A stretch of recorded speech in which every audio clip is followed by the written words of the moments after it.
అందరికీ నమస్కారం. ఈరోజు కథ నా గుండె చప్పుడు నువ్వే పార్ట్ 18.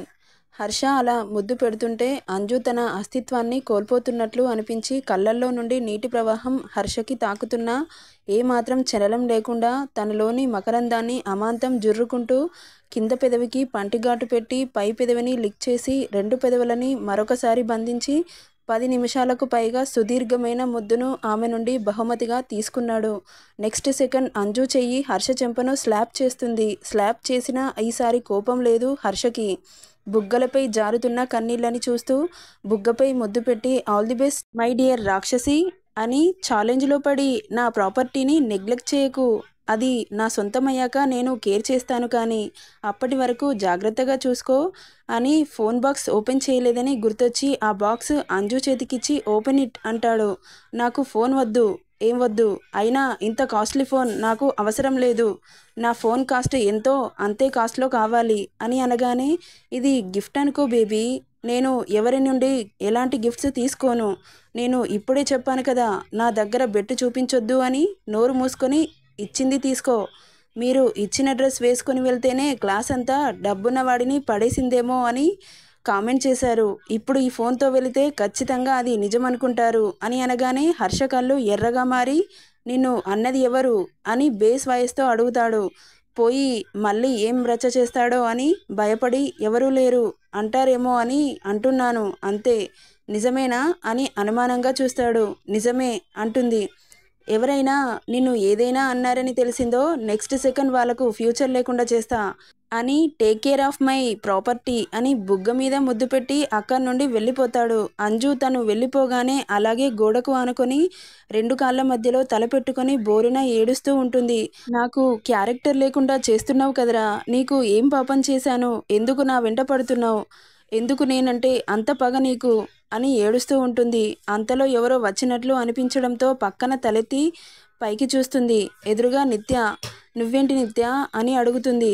సుష్మని అడిగితే నువ్వు కాలేజ్కి రాలేదని చెప్పింది. నువ్వు డబ్బు ఇచ్చావని తను నాకు మనీ ఇచ్చింది. నేను తీసుకెళ్ళి వాడికి ఇచ్చాను. ఆ డబ్బు తీసుకున్న మరుక్షణం తన ఫేస్ కోపంగా మారిపోయింది. ఆ డబ్బులు పాకెట్లో పెట్టుకుంటూ బైక్ స్టార్ట్ చేశాడు. ఏంటి వీడు ఇంత సీరియస్గా ఎక్కడికి వెళ్తున్నాడు అని అనుకుంటూ నేను కిరణ్ తన వెనకాలే ఫాలో అయ్యాము. మీ హాస్టల్కి రావడం చూసి షాక్ అయ్యాము. ఇంతసేపు డోర్ బయటే ఉన్నాను. వాడు మాట్లాడిన మాటలన్నీ విన్నాను. నువ్వు టెన్షన్ పడకు అంజు అని అనగానే కోపంగా ఎర్రగా మారిన కళ్ళతో చూస్తుంది. ఏంటసలు ఏమనుకుంటున్నాడు మీ అన్నయ్య? నేను కాలేజ్కి చదువుకోవడానికి వచ్చాను కానీ చదువు తప్ప అన్నీ చేయిస్తున్నాడు నాతో. నేను అతనికి ఏం పాపం చేశాను? ఎందుకు నాతో ఇలా రూడ్గా బిహేవ్ చేస్తున్నాడు? నన్ను ఒక క్యారెక్టర్ లేని దానిగా నిలబెట్టాడు. నా మీద నాకే అసహ్యం వేస్తుంది.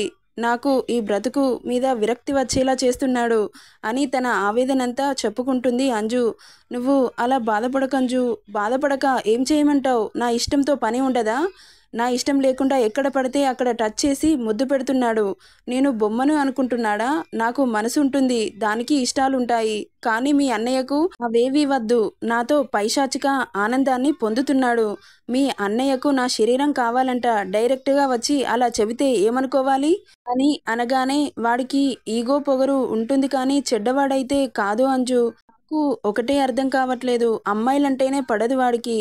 ఒక్క అమ్మాయిని కూడా టచ్ కాదు, కనీసం కన్నెత్తి చూడని కూడా చూడలేదు. అలాంటిది నిన్నే ఎందుకు టార్గెట్ చేస్తున్నాడో నాకు అర్థం కావట్లేదు. స్టాప్ ఇట్ నిత్య. అంటే వాడు మంచోడే అని వెనకేసుకొస్తున్నావా? నీకు మంచోడే కావచ్చు, నా దృష్టిలో రాక్షసుడు. నన్ను భయపెట్టించి అన్ని పనులు చేయించుకుంటున్నాడు నాతో. ఎప్పుడు ఏ క్షణంలో ఏమడుగుతాడో అని భయంగా కూడా ఉంది. నువ్వు టెన్షన్ పడకు అంజు, వాడు నీ జోలికి రాకుండా నేను చూసుకుంటాను అని అనగానే ఏమో నిత్య, నాకు ఈ జీవితం మీద విరక్తి పుడుతుంది. బ్రతుకు భారంగా అనిపిస్తుంది. నేను నా ఫ్యామిలీ కోసం ఇక్కడికి వచ్చాను కానీ నా కల నెరవేరకుండానే పోతానేమోనని భయంగా కూడా ఉంది. మీకు చదువు అంటే టైంపాస్ కావచ్చు, నాకు చదువు అంటే చాలా విలువైనది. ఆ చదువు ఎక్కడ నాశనం అవుతుందోనని భయంగా కూడా ఉంది. నా ఫ్యామిలీ నా మీద ఆధారపడి ఉంది. నన్ను నమ్ముకొని 3 జీవితాలున్నాయి. నా చదువు తర్వాత నేను జాబ్ చేసి వాళ్ళని చూసుకోవాలి. మా అమ్మకి హార్ట్ సర్జరీ చేయించాలి. నేను తప్ప నా కుటుంబానికి దిక్కే లేరు. అలాంటిది నన్ను ఇలా టార్చర్ చేసి చంపుతున్నాడు అని చెప్పగానే షాక్ అవుతుంది నిత్య. ఏంటంజు నువ్వనేది? మీ అమ్మగారికి హార్ట్ ప్రాబ్లమా అని షాక్ అయి బాధపడుతుంది. తన కళ్ళ వెంట ఆటోమేటిక్గా నీళ్లు వస్తాయి. మరి మీ నాన్న లేరా? లేరు. అయ్యో అవునా? హా, ఇవన్నీ చెప్పి ఎవరి దగ్గర సింపతి సంపాదించడం నాకు ఇష్టం లేదు. అందుకే ఎవరికీ చెప్పుకోను. నేను మీ అన్నయ్య ఇలా చేస్తున్నాడు అన్న బాధలో నీకు అన్నీ చెప్పేశాను. నా మీద ఎవరు జాలి చూపించడం నాకు నచ్చదు. నువ్వు కూడా నా మీద జాలి చూపించాల్సిన అవసరం లేదు. నన్ను నా మానాన వదిలేయండి. నేను చదువుకొని ఇక్కడి నుండి వెళ్ళిపోతాను. ప్లీజ్ డోంట్ డిస్టర్బ్ మీ అని అనగానే, నువ్వేం టెన్షన్ పడకు అంజు, మా అన్నయ్య సంగతి నేను చూసుకుంటాను. వాడు నిన్ను డిస్టర్బ్ చేయకుండా చేస్తాను. వాడి తరపు నుంచి నేను క్షమాపణ కోరుతున్నాను. Really sorry. ప్లీజ్ అంజు, వాడిని తప్పుగా అనుకోకు అని అనగానే, నేను ఇదంతా చెప్పింది నీ దగ్గర నుండి సారీ ఎక్స్పెక్ట్ చేయడానికి కాదు. ఏదో జస్ట్ నా బాధను చెప్పాను అంతే. మీరు తన నుంచి సారీ చెప్పాల్సిన అవసరం లేదు. ఇక నుండి అయినా తను నా జోలికి రాకుండా ఉంటే చాలు. ఓకే అంజు, నేను మా అన్నయ్య నుండి ప్రొటెక్ట్ చేయడానికి ట్రై చేస్తాను. ఓకేనా?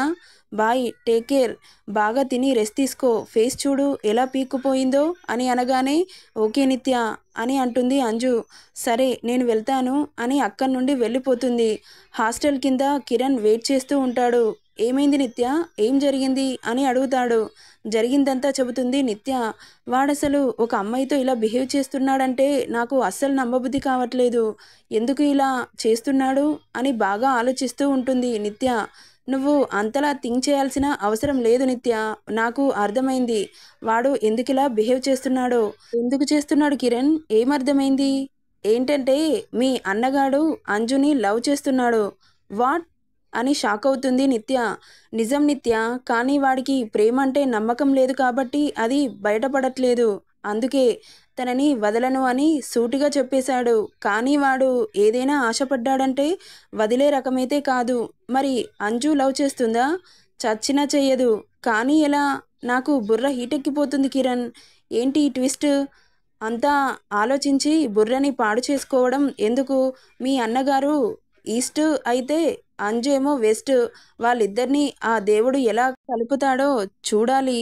అంజలి మాత్రం వాళ్ళ ఫ్యామిలీని వదిలి ఖచ్చితంగా వాడి దగ్గరికి రాదు. ఫ్యామిలీ అంటే మీ అన్నగాడికి పడదు అనగానే, ఏదైనా మ్యాజిక్ జరిగి అంజలి నాకు వదినైతే బాగుండు. అంజు నాకు చాలా బాగా నచ్చింది అని అనగానే, ఏమో వెయిట్ అండ్ వాచ్. దేవుడు తలుచుకుంటే ఏదైనా జరగచ్చు. నీకు వదినగా రావాలని రాసిపెట్టి ఉంటే ఫ్యూచర్లో జరుగుతుందేమో చూద్దాం అని నిట్టూర్చి పద. కానీ అంజుని మా అన్నయ్య బారి నుండి కాపాడుతా అని మాటిచ్చాన్రా. నువ్వు తన బారి నుండి కాపాడుతావు. అసలు వాడు నీతో ఒక్కసారైనా ప్రేమగా మాట్లాడా? అలాంటిది నీ మాట వింటాడా? ఎలా కాపాడుతావు అంజుని? ఏమోరా, నాకు అదే అర్థం కావట్లేదు. సర్లే, ఏదైతే అది జరుగుతుంది. జరిగేది మనం మార్చలేం కదా. పద, క్లాస్కి టైం అవుతుంది అంటూ అక్కడి నుండి కాలేజ్కి వెళ్తారు. ఇక్కడ అంజు, వీడు చూస్తే నన్ను వదలను అంటున్నాడు. ఆ మేనేజర్ గాడేమో ఏకంగా నాతో గంట గడుపుతావా అని నన్ను బ్లాక్మెయిల్ చేస్తున్నాడు. అసలు ఏంటి నాకు ఈ బాధ? అసలు నా మనసుతో పని లేదా ఎవరికి? నా శరీరం మాత్రమే కావాలా? ఎందుకు తండ్రి? అందంగా పుట్టడం కూడా నా తప్పేనా? నాకు ఈ అందం వద్దు. నాకు ఇవన్నీ చూస్తుంటే బ్రతుకు మీద విరక్తి పుడుతుంది. చుట్టూ నా ఫ్యామిలీ లేకపోతే ఖచ్చితంగా సూసైడ్ చేసుకొని చచ్చిపోయి ఉండేదాన్ని. కానీ నా ఫ్యామిలీ అడ్డొస్తుంది. నేను ఈ ప్రాబ్లమ్స్ని ఎలా ఫేస్ చేయాలి అని కళ్ళు మూసుకొని గట్టిగా ఊపిరి పీల్చుకొని తన కళ్ళ ముందు తల్లి, చెల్లి, తమ్ముడు గుర్తు రాగానే వాళ్ళ కోసమైనా బ్రతకాలి. ఇంకా ఎన్ని కష్టాలైనా భరిస్తాను. నా తల్లికి హార్ట్ సర్జరీ చేయించి తనని దీర్ఘాయుషుగా ఉంచుతాను. నాకు నువ్వే తోడుగా ఉండాలి శివయ్య అంటూ శివుడిని వేడుకుంటుంది అంజలి. పైన శివుడు ఫోటో దగ్గర పెట్టిన ఫ్లవర్ ఆయనని తలుచుకోగానే టక్కున వచ్చి చేతిలో పడుతుంది. అది చూసిన అంజలికి చాలా హ్యాపీగా అనిపిస్తుంది. థ్యాంక్ యూ తండ్రి, థ్యాంక్ యూ సో మచ్. నువ్వు నాకు ఎప్పుడు తోడుగా ఉంటావని నాకు తెలుసు అని అనుకోగానే అంతలో హర్ష ఇచ్చిన ఫోన్ మోగుతూ ఉంటుంది. ఏంటో వీడి గోల, ఇప్పుడే వెళ్ళాడు మళ్ళీ అప్పుడే కాల్ చేస్తున్నాడు సచ్చినోడు. నన్ను బ్రతకనివ్వవారా? నిన్ను తిట్టడానికి కూడా మాటలు రావట్లేదు. ఛీ అని అనుకుంటూ కాల్ లిఫ్ట్ చేయాలి అనిపించక మోగి కట్టయ్యే వరకు అలాగే ఉంటుంది. వెంటనే మెసేజ్ వస్తుంది. కాల్ లిఫ్ట్ చేయలేదనుకో, సెకండ్లో నీ రూమ్లో ఉంటాను. నెక్స్ట్ ఏం జరుగుతుందో నీ ఊహకే వదిలేస్తున్నాను అన్న మెసేజ్ చూడగానే అంజుకి పిచ్చి కోపం వస్తుంది. నువ్వేంట్రా దొంగ సచ్చినోడా ఇలా ఉన్నావు? అసలు నువ్వు మనిషివా రాక్షసుడివా? నా పాలిట యముడిలా తయారయ్యావు అని తిట్టుకుంటూ మళ్ళీ ఫోన్ మోగగానే టక్కున లిఫ్ట్ చేస్తుంది అంజలి. కాల్ ఎందుకు లిఫ్ట్ చేయట్లేదు అని బేస్ వాయిస్తో అడుగుతాడు. తన గొంతుకు చిరు చెమటలు పడతాయి అంజుకి. నేను వాష్రూమ్కి వెళ్ళాను. అబద్ధాలు చెప్పావనుకో, చెప్పాను కదా మాట్లాడడానికి టంగ్ ఉండదు అని. అనగానే నిన్ను తిట్టడానికి కూడా బూతులు రావట్లేదురా విధవా అని అనుకుంటూ ఏంటి ఎందుకు కాల్ చేసావు అంటుంది. నా ఫోన్ నా ఇష్టం, నా ప్రాపర్టీకి నేను కాల్ చేస్తాను, నీకు అడిగే రైట్స్ లేవు, నీ ప్రాపర్టీ తగలయ్యా, నన్ను చంపుతున్నావు కదరా అని గునుక్కుంటూ ఉండగా ఎందుకు అంతలా తిట్టుకుంటావు? నువ్వు ఎన్ని తిట్టినా నాకేం తగలవు. కానీ నైట్ 8 o'clockకి చిన్న ట్రీట్ ఇస్తున్నాను, అక్కడికి రావాలి బేబీ అని అంటాడు హర్ష. నేను రాను అంటుంది సూటిగా. నేను రాను, నాకు వద్దు అని వర్డ్స్ నాకు వినపడకూడదు అని చెప్పాను కదా. నా ఇష్టంతో పని లేదా? చెప్పాను కదే, ఎందుకు సతాయిస్తావు? నీ ఇష్టంతో నాకు పని లేదు అని. నాకు నచ్చితే చాలు, నీ బోర్డు పర్మిషన్ నాకు అవసరం లేదు. నోరు మూసుకొని నేను చెప్పిన ప్లేస్కి రా. కాదు కూడదు అని ఓవర్ యాక్షన్ చేసి రాలేదనుకో, నీ రూల్స్ అన్నీ బ్రేక్ చేసి పర్మనెంట్గా నా కాళ్ళ దగ్గరే పడుండేలా చేసుకుంటా అని అనగానే అంజలికి కోపం నశాలానికి అంటుతుంది. నీకు కోపం ఎక్కడంటినా నాకు పెద్ద ఫరక్ లేదు బేబీ అంటూ, గుర్తుంది కదా వాట్సాప్లో లొకేషన్ షేర్ చేస్తాను, అక్కడికి వచ్చేయి అని కాల్ కట్ చేస్తాడు. దొంగ సచ్చినోడా, బండ సచ్చినోడా, నిన్ను తిట్టడానికి కూడా మాటలు రావట్లేదురా విధవా. వీడేమో 8కి రమ్మంటాడు, వాడేమో 9కి రమ్మంటాడు. మధ్యలో నన్ను చంపి బాడీ తీసుకెళ్ళండిరా, నా బాడీని ఏదైనా చేసేసుకోండి, దానికి నేను అబ్జెక్షన్ చెప్పను అని తిట్టుకుంటూ దేవుడి ఫోటో నుండి పడిన ఫ్లవర్ని చూస్తే కోపం అంతా పోయి మైండ్ పీస్ఫుల్గా మారిపోతుంది అంజలికి. మన సాడిస్ట్ బాబు ట్రీట్ ఎందుకు ఇస్తున్నాడు తెలియదు కదా. హాస్టల్ నుండి నిత్య కిరణ్ కాలేజ్కి ఎంట్రీ అవుతుండగా బాబు వీళ్ళ కోసం బైక్ మీద స్టైల్గా కాచుకొని కూర్చున్నాడు. వాళ్ళు రాగానే యాటిట్యూడ్గా కళ్ళకున్న గాగుల్స్ తీస్తూ షర్ట్ స్లీవ్స్ మడుస్తూ వాళ్ళ బైక్ ముందు నిల్చోగానే టక్కున బ్రేక్ వేసి ఆపుతాడు కిరణ్. ఆ బైక్ వీల్ మీద స్టైల్గా కాలు పెట్టి ఒక చేతిని జేబులో పెట్టుకొని సైడ్ లుక్స్తో సీరియస్గా చూస్తూ ఉంటాడు. ఆ చూపులకు భయపడి మెల్లగా బైక్ దిగుతారు ఇద్దరు. హర్ష దగ్గరికి వచ్చి జేబులో ఉన్న పెన్ తీసి కిరణ్ మెడ మీద పెట్టి, ఏంట్రా ఓవర్ యాక్షన్ చేస్తున్నావు? మాట్లాడవా? మాట్లాడకపోతే పొడిచి పారేస్తాను, దెబ్బకు చచ్చూరుకుంటావు. ఎవరి కోసమో నాతో మాట్లాడటం మానేస్తావా అని అనగానే, నువ్వేంట్రా బాబు, ఎవరైనా మాట్లాడకపోతే బుజ్జగిస్తారు కానీ నువ్వేంట్రా మర్డర్ అటెంప్ట్ చేస్తున్నావు అని అనగానే, నాకు ఇలాగే వచ్చు, బుజ్జగించడం నాకు చేత కాదు, మాట్లాడవా అంటూ పెన్నుని గట్టిగా గొంతులోకి దింపుతూ ఉంటాడు. చంపేసేరా, నీ చేతిలో ప్రాణం పోవడం కంటే అంతకంటే పెద్ద అదృష్టం ఏముంటుంది చెప్పు, చంపేసేయి అని అనగానే, నిజంగా చంపేసేయాలా? నిన్ను చంపేసే రైట్స్ నాకు మాత్రమే ఉంటాయిరా. సో ఇప్పుడు చంపనులే, నాకు నువ్వు కావాలి అని మెడ మీద పెన్నును తీసి పాకెట్లో నుండి బాక్స్ తీసి కిరణ్ చేతిలో పెడతాడు. ఓపెన్ ఇట్ అంటాడు. కిరణ్ ఆతృతగా ఆ బాక్స్ ఓపెన్ చేసి చూస్తాడు. రోలెక్స్ వాచ్ చూసి, వావ్ సూపర్ రా, నేను డాడీని ఎంత అడిగినా కొనివ్వలేదు, థ్యాంక్స్ రా, థ్యాంక్ యూ సో మచ్ అని హర్షని హక్ చేసుకుంటాడు. ఈవినింగ్ ట్రీట్ ఇస్తున్నాను, నేను చెప్పిన రెస్టారెంట్కి రండి, నిత్య మీ ఫ్రెండ్ని కూడా తీసుకొనిరా, ఓకే అని చెప్పి అక్కడి నుండి వెళ్ళిపోతాడు. హర్ష వెళ్ళిపోగానే కిరణ్ నిత్య ఒకరి మొహాలు ఒకరు చూసుకుంటూ, ఏంటి కిరణ్ వీడు ట్రీట్ ఇస్తా అంటున్నాడు, దేనికి? దేనికంటే సార్ మరి నన్ను ఇన్ని రోజులు అవాయిడ్ చేశాడు కదా, అందుకే. మేము కలిసిన వేళా విశేషం బేబీ. మరి వాచ్ ఎందుకు గిఫ్ట్గా ఇచ్చాడు? అదే చెప్పాను కదా, వాడికి నా మీద కోపం పోయినందుకు అని అనగానే నిత్యకి ఏదో తట్టిన దానిలా, మరి అంజుకి ఫోన్ ఎందుకు గిఫ్ట్ ఇచ్చాడు? ఓకే ఓకే అర్థమైంది, నువ్వు అన్నది నిజమే అనిపిస్తుంది నాకు. మా అన్నగాడు డెఫినెట్గా అంజలిని లవ్ చేస్తున్నట్టున్నాడు, కానీ మా అరగెంట్ అన్నయ్యకి ప్రేమ దోమ అంటే పడదు కదా, అది అన్నమాట. ఇప్పుడు అర్థమైంది అని అనుకుంటూ నిట్టూర్చి అక్కడి నుండి క్లాస్ రూమ్కి వెళ్ళిపోతారు. హర్ష వాళ్ళకి చెప్పి మన అంజు బేబీకి కాల్ చేస్తాడనమాట. అంజు హర్ష ఇచ్చిన మొబైల్ని ఓపెన్ చేసి చూడగానే షాక్ అవుతుంది. మొబైల్లో వాల్పేపర్ ఎలా ఉంటుందంటే ఒక అమ్మాయిని అబ్బాయి కిస్ చేస్తున్నట్లు ఉంటుంది. అది చూసి వీడికి కొంచెం కూడా సిగ్గులేదు. మొబైల్ వాల్పేపర్ ఎలా పెట్టాడో చూడు స్టూపిడ్ అని తిట్టుకుంటూ దాన్ని చేంజ్ చేద్దామని అనుకుంటుండగా వెంటనే మొబైల్ రింగ్ అవుతుంది. మళ్ళీ ఏంటో ఫోన్ ఇచ్చింది ఇలా చావగొట్టడానికేమో అని అనుకుంటూ లిఫ్ట్ చేస్తుంది అంజు. ఆ వాల్పేపర్ని చేంజ్ చేసావనుకో చెప్తా నీ పని. వాల్పేపర్ అలా పెడితే ఎవరైనా చూస్తే ఏమనుకుంటారు? నీ మొబైల్ని ఎవరెందుకు చూస్తారు? అయినా చూస్తే చూడనివ్వు, ఏమన్నా అనుకొని నువ్వు మాత్రం దానిని చేంజ్ చేయడానికి వీల్లేదు అని కాల్ కట్ చేస్తాడు. ఇక చేసేదేం లేక సైలెంట్గా ఉంటుంది. అంతలోనే వాట్సాప్లో ఏదో మెసేజ్ వచ్చినట్లు అనిపిస్తే ఓపెన్ చేసి చూస్తుంది. లొకేషన్ షేర్ చేస్తాడు బాబు. దాన్ని ఓపెన్ చేసి చూడగానే షాక్ అవుతుంది. ఎందుకంటే ఆ రెస్టారెంట్ మన అంజు పాప చేసే రెస్టారెంట్ అని చూడగానే ఆటోమేటిక్గా చెమటలు పట్టి హార్ట్ బీట్ పెరిగిపోతుంది. ఇదేంటి ఇలా ట్విస్ట్ ఇచ్చాడు, ఇప్పుడు ఇద్దరిని ఎలా ఫేస్ చేయాలి నేను అని అనుకుంటూ ఈరోజు ఎలా గడుస్తుంది అని తెగ టెన్షన్ పడుతుంది. ఆలోచించి హెడేక్ కూడా వస్తుంది అంజుకి. ఈరోజు నేను బ్రతికే చివరి రోజేమో, ఎందుకిలా జరుగుతుంది? ఆలోచనలతో తల అంతా భారంగా మారి అక్కడే బెడ్ మీద కూలబడిపోతుంది.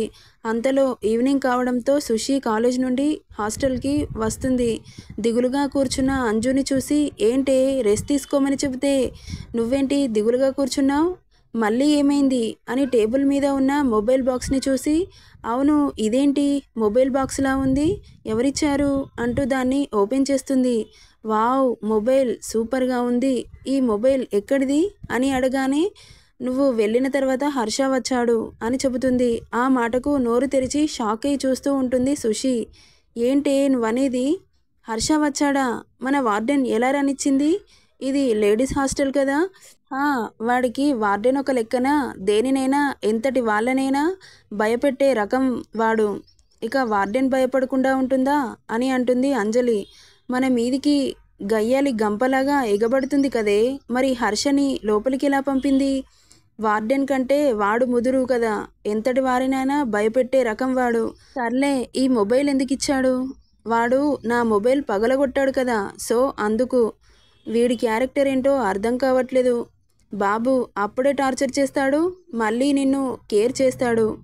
అది సరే కానీ నువ్వు ఎందుకు అంత డల్గా ఉన్నావు అని అడుగుతుంది. తనకి ఇవన్నీ చెప్పి భయపెట్టడం కంటే నా బాధ ఏంటో నేనే పడతాను అని అనుకొని తనకు చెప్పాలి అనిపించక సైలెంట్గా ఉంటుంది అంజలి. ఏం లేదే, కొంచెం ఒంట్లోనే బాలేదు. సర్లే కాసేపు రెస్ట్ తీసుకో. అవును కానీ ఈరోజు క్లాసెస్ ఏం చెప్పారే అని అడుగుతుంది. నేను ఫ్రెష్ అయ్యి వచ్చి నీకు ఎక్స్ప్లెయిన్ చేస్తాను కానీ కాసేపు ఆగవే అని అనుకుంటూ వాష్రూమ్కి వెళ్ళిపోతుంది సుషి. నెక్స్ట్ ఏం జరుగుతుందో నెక్స్ట్ పార్ట్లో చూద్దాం. ఈ స్టోరీ నచ్చితే లైక్ చేయండి, షేర్ చేయండి, సబ్స్క్రైబ్ చేసుకోండి friends. Thank you for listening.